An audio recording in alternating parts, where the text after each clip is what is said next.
सभी को प्रणाम। ओम नमः शिवाय। मैं शांभवी ज्योति समाधान चैनल। आज इस चैनल के माध्यम से आप सभी को बुध ग्रह के राशि परिवर्तन के बारे में बताएंगे। कब यह राशि परिवर्तन कर रहे हैं, कब अस्त हो रहे हैं, कब वक्री हो रहे हैं। तो चलिए आइए जानते हैं। सबसे पहले जानते हैं बुध ग्रह है क्या। बुध एक युवा और ऊर्जावान ग्रह है। यह सभी ग्रहों में सबसे तेज गोचर करने वाला ग्रह है। बुध संवाद का कारक होता है, इसीलिए इसे पौराणिक कथाओं में देवदूत के रूप में भी पूजा जाता है। आमतौर पर बुध ग्रह को बुद्धि का कारक माना जाता है, इसीलिए जातक की कुंडली में मजबूत बुध जातक को भौतिक रूप से शक्तिशाली बनाता है। इसके अलावा जिन जातकों का बुध मजबूत होता है वे उम्र में छोटे दिखते हैं, साथ ही उनकी त्वचा भी बहुत निखरी हुई होती है। इस ग्रह के प्रभाव के कारण जातकों में किसी चीज़ को समझने या समझाने की शक्ति रहती है, अन्य जातकों की अपेक्षा अधिक होती है। बुध एक लाभकारी ग्रह है, लेकिन इसके साथ शर्त यह है कि शुभ ग्रहों के प्रभाव में होने पर सकारात्मक परिणाम देता है और अशुभ ग्रहों की दृष्टि व प्रभाव होने में नकारात्मक परिणाम देने लगता है।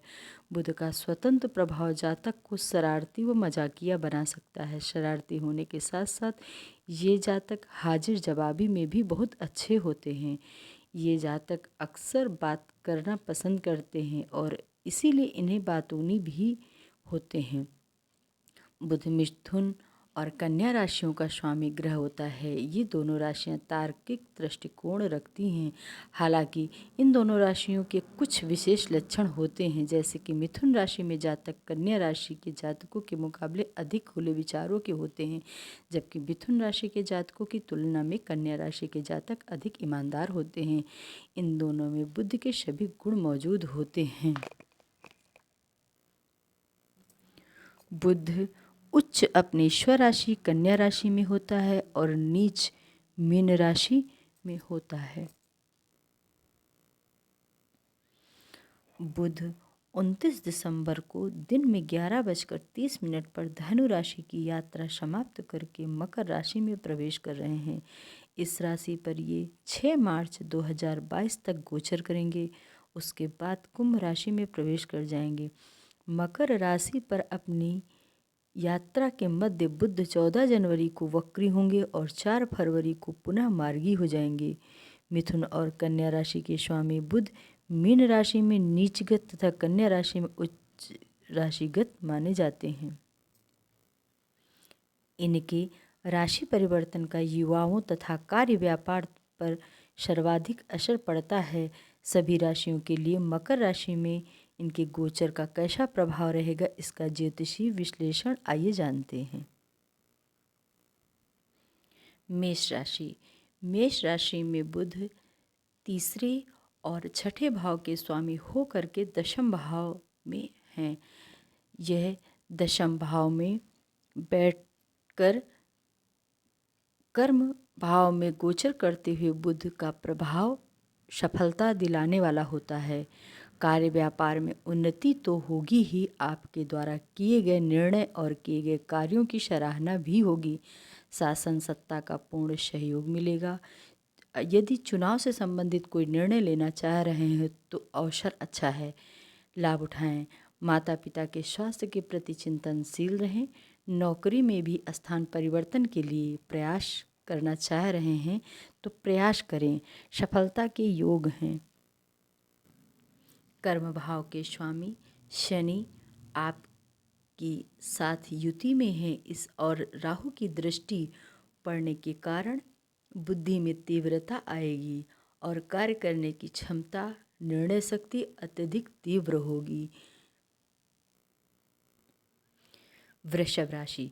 वृषभ राशि के लिए द्वितीय भाव के और पंचम भाव के स्वामी हो करके नवम भाव में हैं। राशि से नवम भाग्य भाव में गोचर करते हुए बुध धर्म एवं आध्यात्म के प्रति रुचि बढ़ाएंगे। भाग्योन्नति तो होगी ही, रोजगार की दिशा में भी किया गया प्रयास भी सफल हो रहेगा। विदेशी कंपनियों में सर्विस अथवा नागरिकता के लिए प्रयास करना चाह रहे हैं तो उस दृष्टि से भी अवसर अनुकूल हो रहेगा। विद्यार्थियों एवं प्रतियोगिता में बैठने वाले छात्रों के लिए समय अनुकूल होगा। संतान के दायित्व की पूर्ति होगी। नव दंपत्ति के लिए संतान प्राप्ति के योग भी बन रहे हैं। इस राशि के लोगों के लिए धार्मिक यात्राओं के भी योग दिख रहे हैं। मिथुन राशि, आपके लग्न और चतुर्थ भाव के स्वामी होकर के बुध अष्टम भाव में गोचर करेंगे। राशि से अष्टम होने पर आयु भाव में गोचर करते हुए बुध का प्रभाव कई तरह से अप्रत्याशित परिणाम और उतार चढ़ाव ला सकता है। स्वास्थ्य के प्रति सावधान रहना पड़ेगा। चर्म रोग या दवाओं का रिएक्शन अथवा अन्य एलर्जी जैसी बीमारियों से बचना होगा। कार्यक्षेत्र में भी षड्यंत्र का शिकार होने से बचें। बेहतर रहेगा कार्य संपन्न करें और सीधे घर आएं। अपनी रणनीतियां और अपनी योजनाओं को गोपनीय रखते हुए कार्य आप करें तो अधिक सफलता मिलेगी। जमीन जायदाद से संबंधित मामले हल होने के संकेत दिख रहे हैं।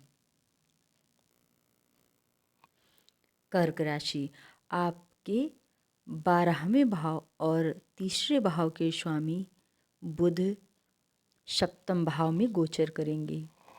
आपकी राशि से सप्तम पत्नी भाव में गोचर करते हुए बुध का प्रभाव दाम्पत्य जीवन के लिए सुखद रहेगा। शादी विवाह से संबंधित वार्ता भी सफल रहेगी। केंद्र अथवा राज्य सरकार के विभागों में प्रतीक्षित कार्य संपन्न होंगे। किसी भी नए टेंडर का, किसी भी नए कार्य का आप आवेदन कर सकते हैं। अगर करना चाह रहे हैं तो उस दृष्टि से भी ग्रह गोचर आपके अनुकूल ही है। साझा व्यापार करने से परहेज करें। इस अवधि के मध्य किसी को भी अधिक धन उधार के रूप में न दें, अन्यथा आर्थिक हानि की संभावना बनेगी, क्योंकि आपके राशि से बुध व्यय भाव और तीसरे भाव में के स्वामी सप्तम भाव में गोचर कर रहे हैं। इसलिए सिंह राशि, आपके 11वें भाव और द्वितीय भाव के स्वामी हो करके बुध आपके छठे भाव में गोचर करेंगे। राशि से छठे शत्रु भाव में गोचर करते हुए बुध का प्रभाव सामान्य ही रहेगा। ऐसे में हर कार्य तथा निर्णय बहुत सावधानी पूर्वक करें। गुप्त शत्रुओं से बचें। आपके अपने ही लोग नीचा दिखाने की कोशिश करेंगे। स्वास्थ्य के प्रति चिंतनशील रहें। अत्यधिक खर्च के कारण आर्थिक तंगी का भी सामना करना पड़ सकता है। अपनी ऊर्जा शक्ति का सदुपयोग करेंगे तो अधिक सफल रहेंगे। विद्यार्थियों को परीक्षा में अच्छे अंक लाने के लिए और प्रयास करने होंगे। कन्या राशि, आपकी राशि में दशम भाव के और लग्न के स्वामी होकर के पंचम भाव में गोचर करेंगे। राशि से पंचम विद्या भाव में गोचर करते हुए बुध का प्रभाव बेहतरीन सफलता दिलाएगा। कोई भी बड़े से बड़ा कार्य आरंभ करना चाहें अथवा किसी नए अनुबंध पर हस्ताक्षर आप करना चाहें तो उसकी दृष्टि से भी यह गोचर आपके लिए अनुकूल रहेगा। प्रेम संबंधी मामलों में प्रगाढ़ता आएगी। प्रेम विवाह भी करना चाह रहे हैं तो अवसर बेहतरीन है। प्रतियोगिताओं के लिए यह समय अनुकूल रहेगा। परिवार के वरिष्ठ सदस्यों तथा बड़े भाइयों के भी सहयोग के योग दिख रहे हैं। इस समय बुद्धि, तार्किक और विद्या अध्ययन के लिए अत्यधिक सपोर्ट करेंगे बुध। तुला राशि, आपकी राशि में नवम और 12वें भाव के स्वामी हो करके चतुर्थ भाव में गोचर करेंगे। राशि से चतुर्थ और सुख भाव में गोचर करते हुए बुध का प्रभाव अच्छा ही रहेगा। जमीन जायदाद से जुड़े मामलों का निपटारा होगा। मकान अथवा वाहन खरीदने का काफ़ी दिनों से चला आ रहा संकल्प आपका पूर्ण हो सकता है। मित्रों तथा संबंधियों से सुखद समाचार की प्राप्ति मिलेगी। सरकारी विभागों से प्रतीक्षा वाले कार्य संपन्न होंगे। किसी नए कार्य की शुरुआत कर सकते हैं, आवेदन डाल सकते हैं। उस दृष्टि से ग्रह इस समय आपको सफलता दिलाएंगे। माता पिता के स्वास्थ्य के प्रति चिंतनशील और सचेत रहें। वृश्चिक राशि, आपके बुध अष्टम भाव और एकादश भाव के स्वामी होकर के तीसरे भाव में गोचर करेंगे। राशि से तृतीय पराक्रम भाव में गोचर करते हुए बुध अच्छा फल ही प्रदान करेंगे। साहस पराक्रम की वृद्धि तो होगी ही, आपके द्वारा लिए गए निर्णय कार्यों की सराहना होगी। धर्म और आध्यात्म के प्रति रुचि बढ़ेगी। संतान के दायित्व की पूर्ति होगी। नव दंपत्ति के लिए संतान प्राप्ति एवं प्रादुर्भाव के योग भी दिख रहे हैं। अपनी योजनाएं गोपनीय रखते हुए कार्य करेंगे तो अधिक सफल रहेंगे। परिवार में छोटे भाइयों से मतभेद बढ़ने न दें। भाइयों से संबंध अपने अच्छे रखें। आपकी बुद्धि तार्किक और निर्णय शक्ति बढ़ेगी। धनु राशि, आपकी राशि में सप्तम भाव और दशम भाव के स्वामी हो करके बुध द्वितीय भाव में गोचर करेंगे।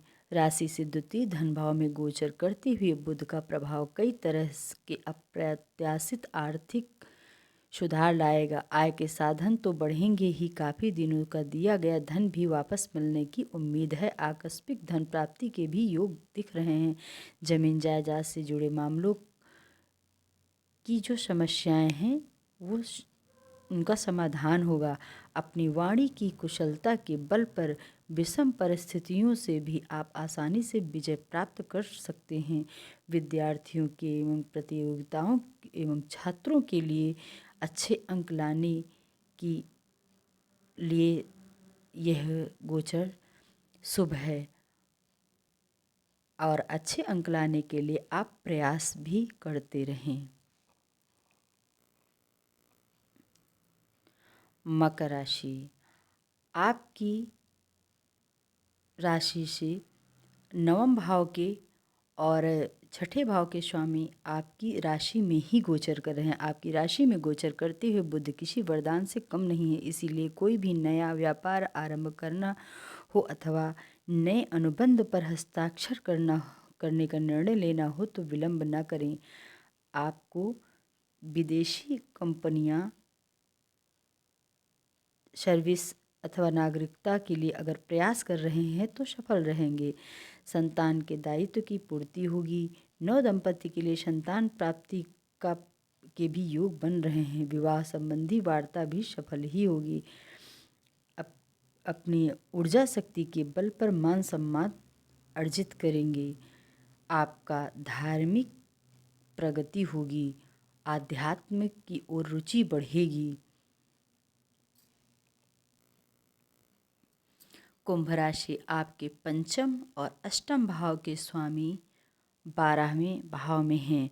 राशि से 12वें व्यय भाव में गोचर करते हुए बुध कई तरह का उतार चढ़ाव लाएंगे। व्यापार में हानि होने से बचें। किसी को भी अधिक धन उधार के रूप में न दें, अन्यथा आर्थिक हानि भी बनने की संभावना है। भाग दौड़ अधिक रहेगी। विवादित मामले भी हो सकते हैं। अस्पताल की भी चक्कर लगाने की संभावनाएं दिख रही हैं। प्रतियोगिता में बैठने वाले छात्रों को पढ़ाई में पूरी एकाग्रता दिखानी होगी। आप अपने विद्या अध्ययन के लिए कहीं बाहर भी जा सकते हैं। अपने मित्रों तथा संबंधियों से अप्रिय समाचार की प्राप्ति के भी योग दिख रहे हैं और संतान संबंधित चिंताएं अगर हैं कोई तो वह आपकी दूर होंगी। आपके चतुर्थ और सप्तम भाव के स्वामी मीन राशि, आपके चतुर्थ और सप्तम भाव के स्वामी होकर के बुध एकादश भाव में हैं। राशि से एकादश लाभ भाव में गोचर करते हुए बुध का प्रभाव अच्छा ही कहा जाएगा। आपके साधन बढ़ेंगे। काफ़ी दिनों का दिया गया धन भी वापस मिलने की उम्मीद है। परिवार के वरिष्ठ सदस्यों का तथा बड़े भाइयों का सहयोग मिलने की संभावना दिख रही है। शासन सत्ता का पूर्ण सहयोग मिलेगा। किसी भी तरह के सरकारी अगर कार्य के लिए आवेदन करना चाह रहे हैं तो उस दृष्टि से भी यह गोचर आपके ही हित में है, आपके अनुकूल में है। संतान के दायित्वों की पूर्ति होगी। नव दंपति के लिए संतान प्राप्ति के भी योग दिख रहे हैं। विद्या बुद्धि में वृद्धि और तार्किक ज्ञान की भी वृद्धि होगी। यह थी बुध के गोचर की जानकारी। और बुध के गोचर की जानकारी अपनी अपनी राशि का पढ़ते हुए यह भी ध्यान रखें कि इसके आपकी दशा और अंतर्दशा क्या चल रही है, उसका भी ध्यान रखते हुए गोचर को ध्यान दें। यदि आपको बुध संबंधी समस्या हो रही है तो आप गणेश भगवान की दुर्वा से पूजा करें, उनको मोदक भोग लगाएं, गाय को हरा चारा खिलाएं और बुध के मंत्रों का आप जप भी कर सकते हैं। इसके साथ में आप विष्णु सहस्त्र नाम का भी जप करें। अगर यदि आपके जीवन में किसी भी तरह की बुध जनित समस्याएं हैं तो आज का वीडियो यही तक। अगर आपको आज का वीडियो अच्छी लगी तो लाइक कर दीजिए, शेयर कर दीजिए, सब्सक्राइब कर दीजिए फैमिली फ्रेंड के साथ। और अगर आप चैनल पर पहली बार आए हैं और अगर आपको मेरी वीडियो अच्छी लगे तो चैनल को सब्सक्राइब करके बेल बटन को प्रेस कर दीजिए। इससे ये होगा कि इस चैनल पर अपलोड होने वाली नई वीडियो की उसकी नोटिफिकेशन सही समय पर आपको प्राप्त हो जाएगी। धन्यवाद। मैं शांभवी ज्योतिष समाधान चैनल।